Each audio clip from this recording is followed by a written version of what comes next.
Maliennes, Maliens, mes chers compatriotes, hôtes du Mali,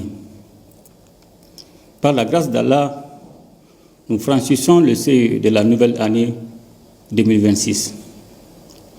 En ce moment de recueillement et d'espérance, je formule pour chacune et chacun d'entre vous des vœux de réconfort, de concorde, de santé et de prospérité.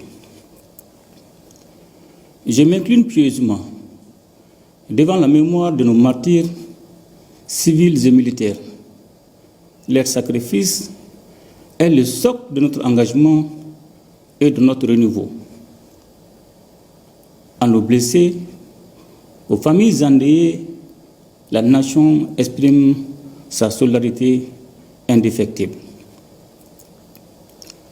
Je voudrais également adresser ma compassion aux populations durement éprouvées par les sinistres survenus dans notre pays.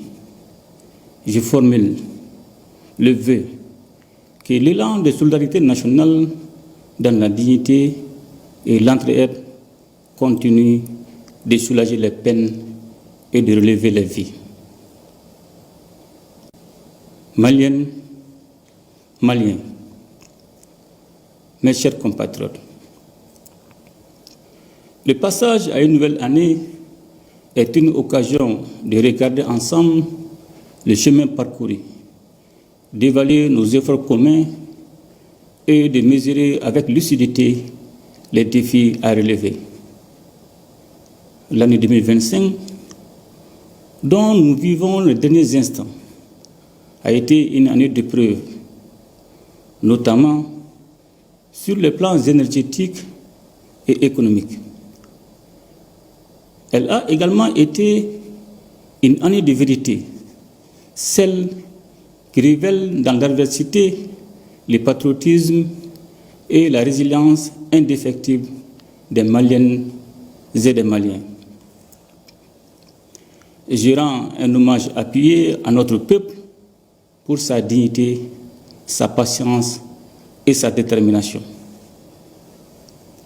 Depuis plusieurs mois, notre pays subit d'importantes perturbations dans son approvisionnement en carburant, consécutives à des attaques répétées contre des convois vitaux.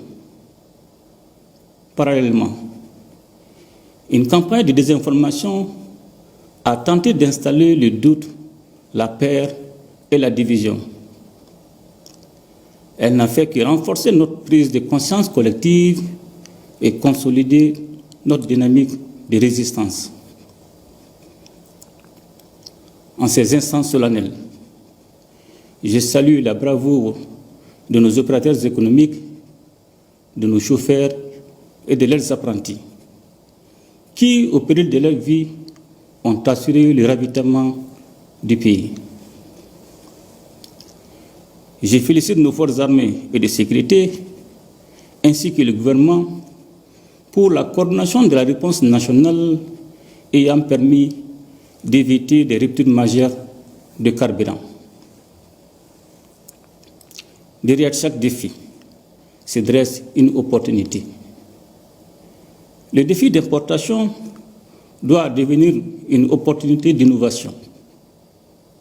Pour une nation debout comme la nôtre, l'adversité n'est pas un frein, elle est un levier. Maliennes, Maliens,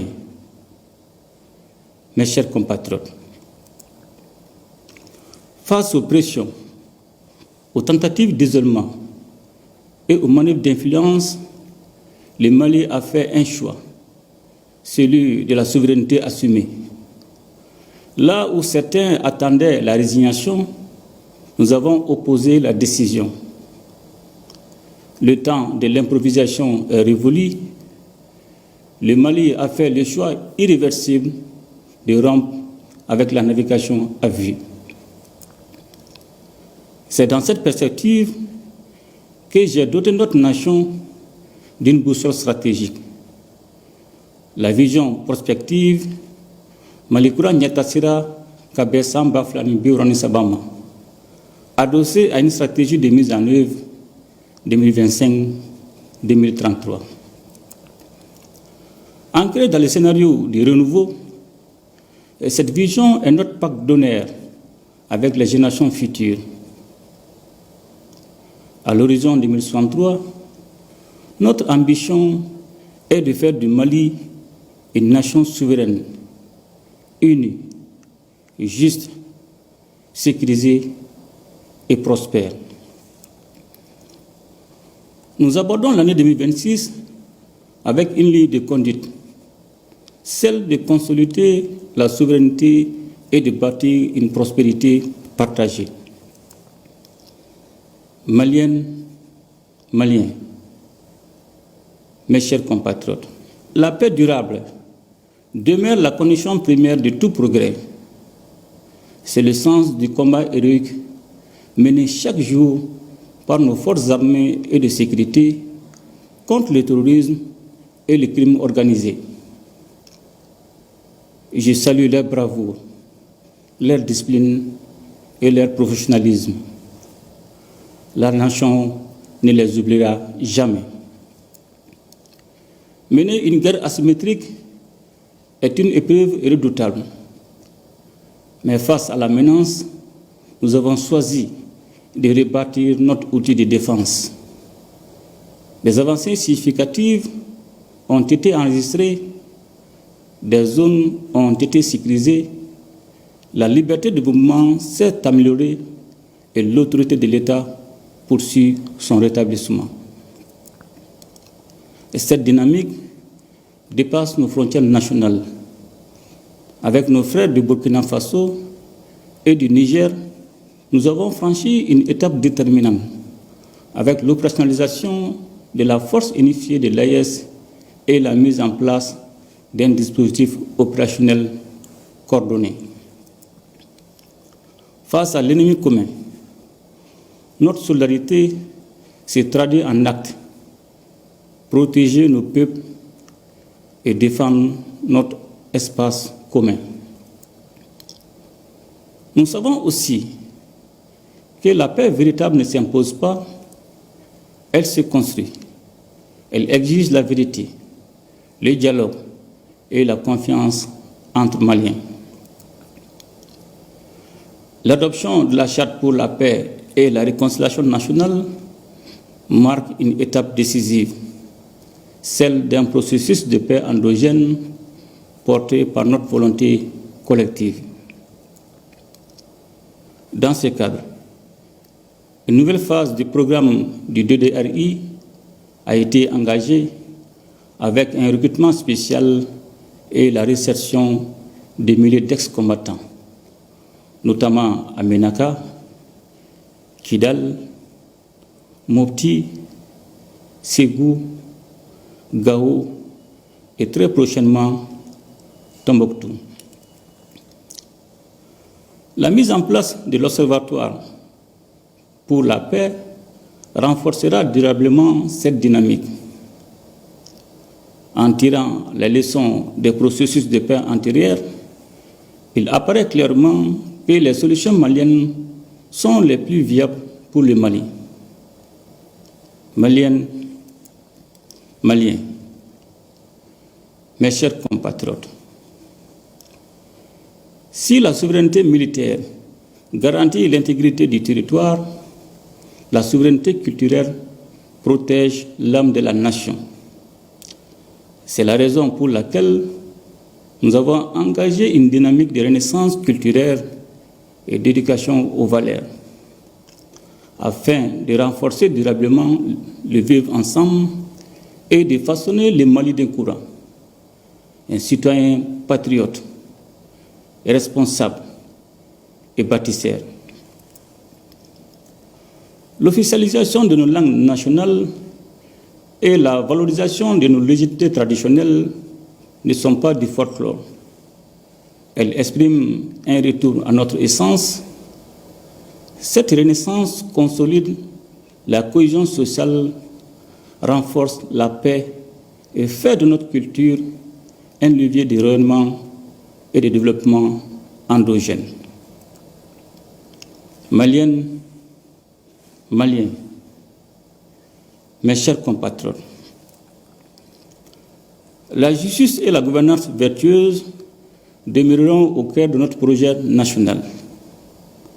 La lutte contre la délinquance économique et financière, la corruption et l'impunité n'est pas une option.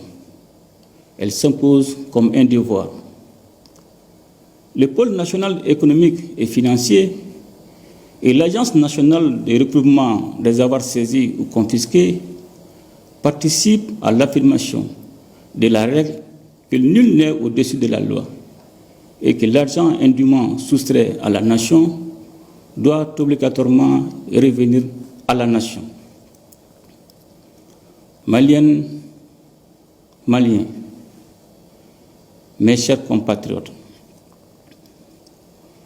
lors des assises nationales de la refondation, le peuple malien avait exprimé sa vive préoccupation face aux dérives et dysfonctionnements du paysage politique, susceptibles d'alimenter la mauvaise gouvernance. Fidèle à notre engagement d'appliquer les recommandations issues des assises dans un esprit de concertation et d'inclusivité, j'ai décidé d'organiser en avril 2025 les consultations avec les forces vives de la nation afin de préciser les modalités d'application de certaines recommandations et de leur mise en œuvre dans le cadre de la relecture de la charte des partis politiques. À l'issue de cette rencontre, les participants ont notamment recommandé la dissolution des partis politiques afin de repartir sur des bases plus saines et plus justes et de faire l'audit des partis politiques. L'année 2026 ouvrira le sentier des concertations nécessaires autour de l'avant-projet de loi déterminant les conditions de formation et d'exercice des activités des partis politiques, prévu à l'article 39 de la Constitution. Maliennes, Maliens, mes chers compatriotes, malgré les différentes sanctions imposées depuis 2020 et les contraintes sécuritaires, notre économie a démontré une résilience remarquable par une croissance soutenue, une inflation maîtrisée et une dette soutenable. L'État a assuré ses dépenses essentielles et le retrait du Mali de la liste grise du GAFI en juin 2025 a renforcé la crédibilité de notre signature. Nous avons consenti des efforts importants pour protéger le pouvoir d'achat, notamment par des subventions ciblées sur les denrées essentielles et l'énergie. Nous poursuivrons cette dynamique avec discipline, efficacité et transparence. À travers des programmes dédiés à l'entrepreneuriat et à l'emploi, des dizaines de milliers d'emplois ont été créés, redonnant espoir et perspective à notre jeunesse. Parallèlement, la modernisation de l'administration financière se poursuit, notamment par la digitalisation des recettes publiques afin de renforcer l'efficacité de l'État et la transparence au bénéfice des citoyens. Dans le secteur minier, l'ouverture de nouvelles capacités, l'application stricte de nos textes, ainsi que la renégociation de certains contrats ont déjà produit des retombées significatives pour l'État.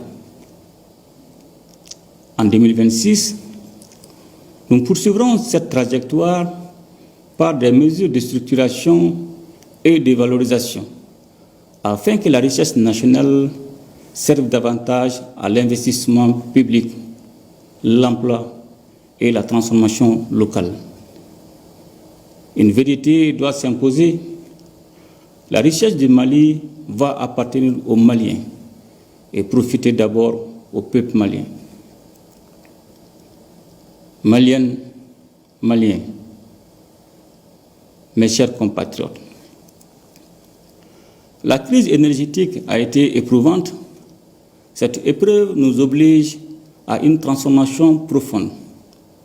Elle nous impose d'édifier une souveraineté énergétique par la diversification des sources d'énergie, par le développement des capacités nationales, par des investissements structurants et par l'amélioration durable de la gouvernance du secteur. Elle nous impose aussi un sursaut productif en transformant nos matières premières sur place, en créant plus de valeur, plus d'emplois, plus de revenus, en faisant de nos défis une opportunité d'industrialisation. Maliennes, Maliens, mes chers compatriotes, la véritable richesse d'une nation, ce sont ses femmes et ses hommes, surtout sa jeunesse. C'est la raison pour laquelle nous plaçons le développement du capital humain au centre de notre action, en mettant l'accent sur la santé, l'éducation, la formation professionnelle et la promotion des compétences. Dans le domaine de la santé, nous poursuivrons la réalisation de structures modernes afin de garantir à chaque citoyen des soins de qualité, ici même au Mali, dans la dignité. Le projet présidentiel d'urgence hospitalière restera à cet égard un axe majeur de notre engagement. Maliennes, Maliens, mes chers compatriotes, conformément à la vision Malikura Nyatasira Kabesamba Flani Bioron Sabama et à la stratégie nationale pour l'émergence et le développement durable 2024-2033, le gouvernement mettra en œuvre le projet de formation des ressources humaines mieux préparées et dotées de compétences reconnues, avec des programmes de construction et d'extension et de mise à niveau des infrastructures scolaires et universitaires. Maliennes, Maliens, mes chers compatriotes, l'année 2026 sera l'année de la consolidation, de la conquête du bien-être et du progrès. Je vous souhaite à chacune et à chacun une bonne et heureuse année 2026, dans un Mali apaisé, réconcilié, stable et prospère. Ensemble, nous ferons le Mali Koura, qu'Allah bénisse le Mali et protège les Maliens. Je vous remercie.